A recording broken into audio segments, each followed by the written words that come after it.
ilmaada real waa salaame special waxa la hadlayaa Soomaalida Minnesota joogto oo ilmaha haystaan ilmaha kaliya ma ka hadlooyay ilmaha dadka oo waalidiinta wiilasha haystaan 10 and above wiil haduu ku joogo oo 10 sano jiro fadlan dhageyso hadii aad ahaan qof oo wiil 10 sano ka weyn jiro u dir videoga ma fahantay Minnesota kaliya American code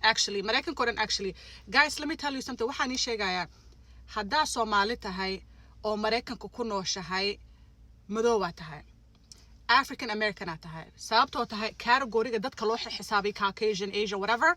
adiga waxa lagu xisaabinayaa madow ina tahay madow hadaa tahay madowna u eg tahay badanaabo kulli maaha markasta maaha laakiin reality Mareykanka ka jirto waxay tahay mar hadaa you're at disadvantage like already waxaas anaga waa ognahay ma fahantay racial discrepancy jiro waxyaalo badan oo cunsurnimo ku jirto laakiin hadaa wiil leedahay fadlan wiilkaaga 10 sano markuu soo gaaro waxa bartaa hal wax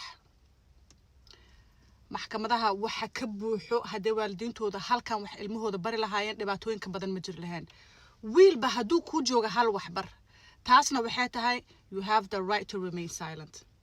wax kasta hadee dhacaan cunugaaga haduu booliis qabto hadii la xiro hadii something qof isdagaalaan hadii tuugnimo lagu oogo wax kasta oo cunugaaga lagu oogo cunugaaga waxa bartaa hadii booliis ka hor imaadaan oo marba su'aal ee bilaabato in lagu weydiiyo حق وحاولها أنا عامستد you have the right to remain silent دفاع وين أو عنقاعة قلي كرو أما أديك حتى أقلي كرتد maybe you need to know this information I don't know لكن دفاع وين أم إسحاق وين أو نفط هذا أو سمين كرتو حتى هاي you have the right to remain silent آموس هادو بوليس كو قبتوا حال هذا أنا جو آموس هيا وحارب لوير كيجنو إيه ما لوير كيجل أنتي سمح هاد الكري cunugaaga haduu 15 keer yahay waxa bartaa waalidiinteeda iyo lawyer-kayga hadii ila joogin ma hadli karin I have the right to remain silent intaas kaliya hadaa community-gaana barano wallahi oo billaah tala dhibaatooyin badan oo dadka ku dhacma nagu dhici lahaan because ilmaha markay yiriin especially wiilasha markay yiriin qaladayaal badan ay dhacaan waxyaalo badan ay sameeyaan waxyaalo badan ay dhacdo